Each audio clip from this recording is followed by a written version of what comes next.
नमस्ते। कभी सोचा है कि इतना बड़ा साम्राज्य, वो भी कानूनी तौर पर, आखिर खत्म कैसे होता है?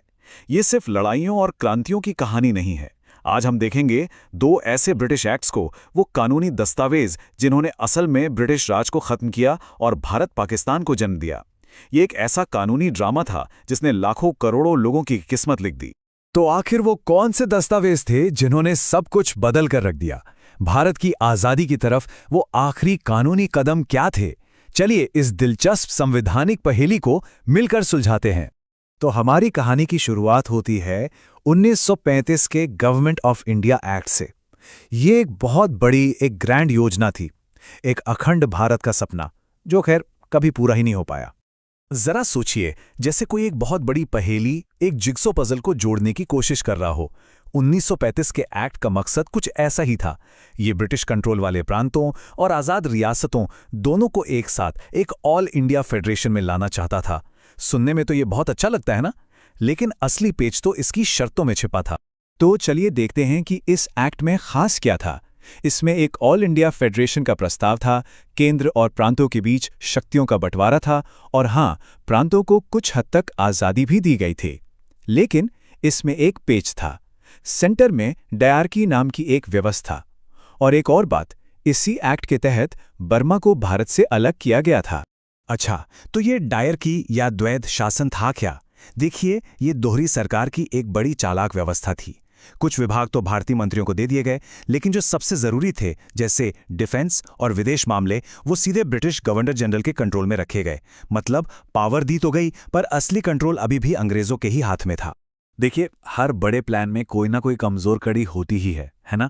और इस एक्ट के लिए वो कड़ी यही थी। रियासतों को इस फेडरेशन में शामिल होने के लिए मजबूर नहीं किया गया था। ये उनकी मर्जी पर था, यानी वॉलंटरी। और ये ही एक शब्द, वॉलंटरी, सब कुछ बदलने वाला था। और बस यही सबसे बड़ी दिक्कत बन गई। फेडरेशन को हकीकत बनाने के लिए जितनी रियासतों की हाँ चाहिए थी, उतनी कभी मिली ही नहीं। और इसी वजह से एक यूनाइटेड इंडिया का वो बड़ा सपना ही रह गया, कभी पूरा नहीं हो पाया। अब चलिए समय में थोड़ा आगे चलते हैं। सीधे 12 साल बाद 1947 में अब आया एक दूसरा और निर्णायक एक्ट।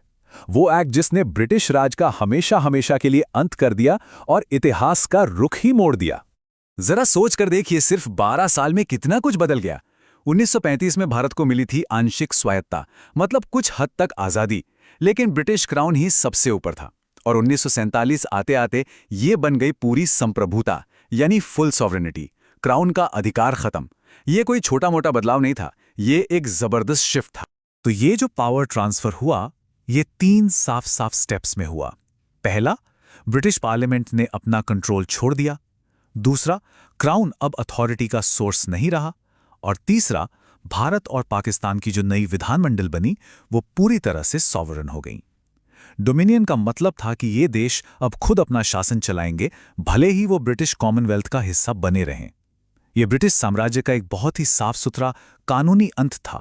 और इसका असल में मतलब क्या हुआ? इसका मतलब यह था कि गवर्नर जनरल और गवर्नरों का रोल पूरी तरह से बदल गया। अब वो असली शासक नहीं थे, वो तो बस नए देशों के संवैधानिक प्रमुख बनकर रह गए थे, जो अपने अपने कैबिनेट की सलाह पर काम करते थे।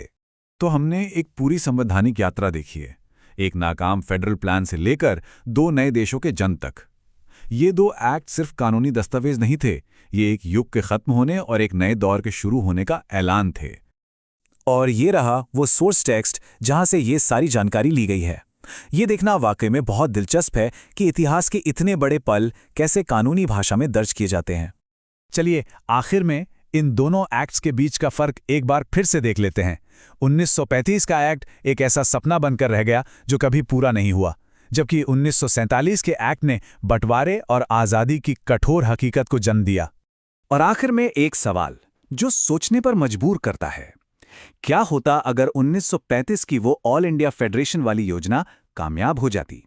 क्या तब हमारे उपमहाद्वीप का इतिहास कुछ और होता? क्या बंटवारे को टाला जा सकता था? ये एक ऐसा सवाल है जिसका जवाब इतिहास में ही कहीं छुपा है।